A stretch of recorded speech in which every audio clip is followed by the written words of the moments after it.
Hi everyone, welcome to English Master Zone. In this video, we're going to practice English in a fun and interactive way. Are you ready to improve your pronunciation, rhythm, and listening skills? Let's get started. Today, I'm going to share an interesting and funny story about someone's vacation in London. But before we dive into the story, let me explain how you can use this video to practice English effectively. We'll use a technique called shadowing. Have you heard of it before? Shadowing is a simple but powerful method for improving your English. Here's how it works. First, you'll listen to me as I read the story. Then, you'll repeat after me, copying my pronunciation, tone, and rhythm. You can also read the text on the screen to help you follow along. Don't worry if it feels a bit challenging at first. It gets easier with practice. Shadowing helps you sound more natural in English and builds your confidence when speaking. So grab a notebook, get comfortable, and let's practice together. Remember, mistakes are part of learning, so don't be afraid to try. All right, now it's time to introduce the story. I'll be reading it for you, and you'll see the words on the screen. This way, you can listen and read along at the same time. The story is about a funny mistake someone made during their vacation in London. I'll be reading this story that I've transcribed for you, and I'll do it in a clear and natural way so you can easily follow along. Pay attention to the words and phrases I use, because we'll review them together later. I promise you will learn a lot along the way. Now let's dive into the story. I arrived in London this week. It's my first time in the city, and I'm so excited. Everything feels so new and interesting. The streets are busy, the people look happy, and the sound of the city is full of energy. I can't wait to explore. After a long flight, I finally reach my hotel. It's beautiful, with big windows and a view of the River Thames.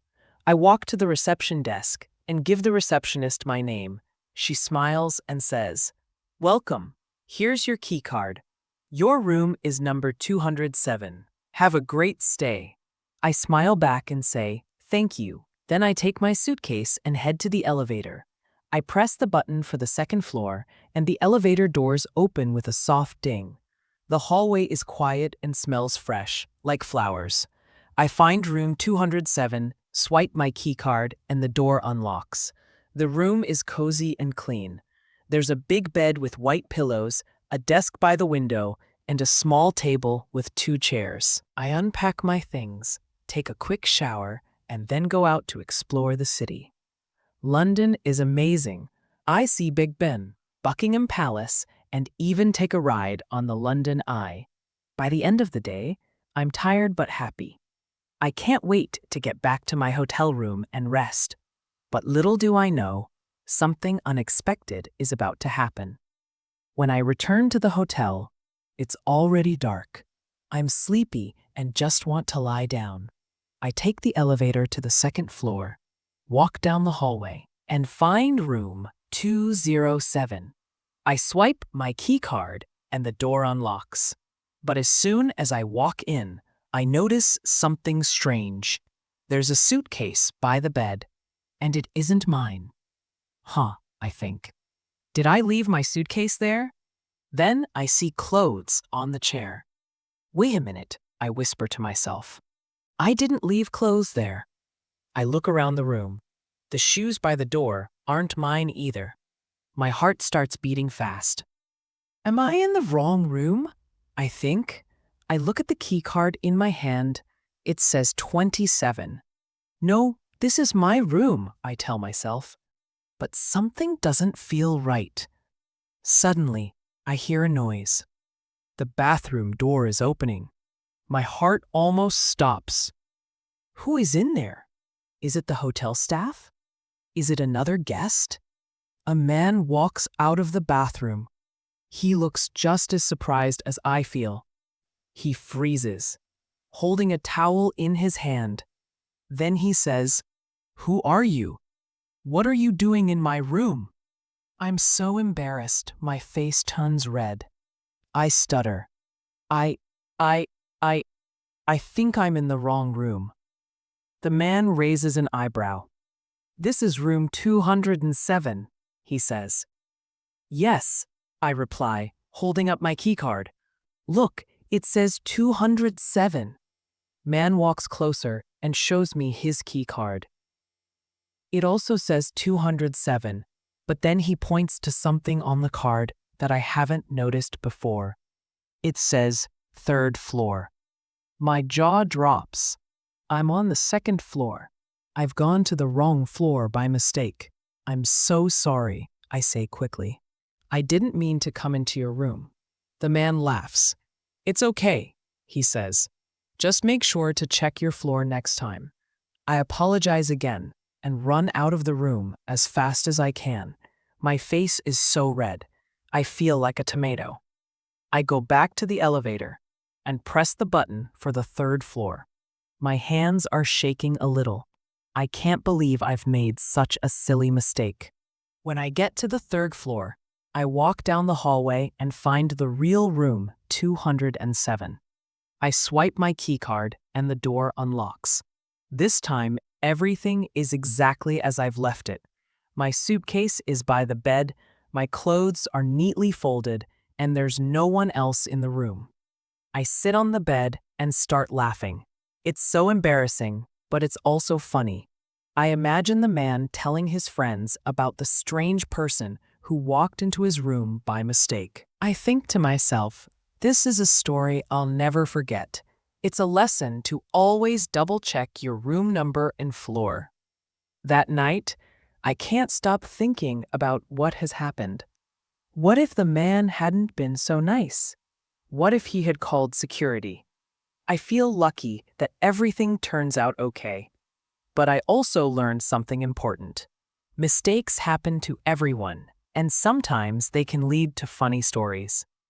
I decide that instead of feeling embarrassed, I'll laugh about it and share the story with others. After all, it's not every day that you walk into the wrong hotel room. The next morning, I see the man in the hotel lobby.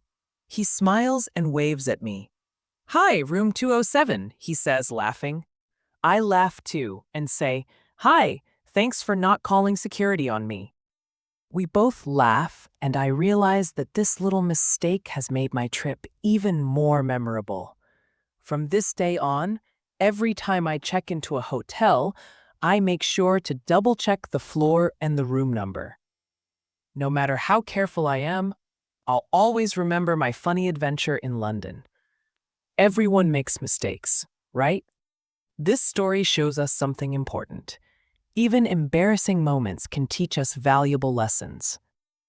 Walking into the wrong hotel room was a simple mistake, but it reminded me of how easy it is to overlook small details like checking the floor number. Sometimes in life and in learning English, we rush, we feel nervous, and we'll make errors. But that's okay.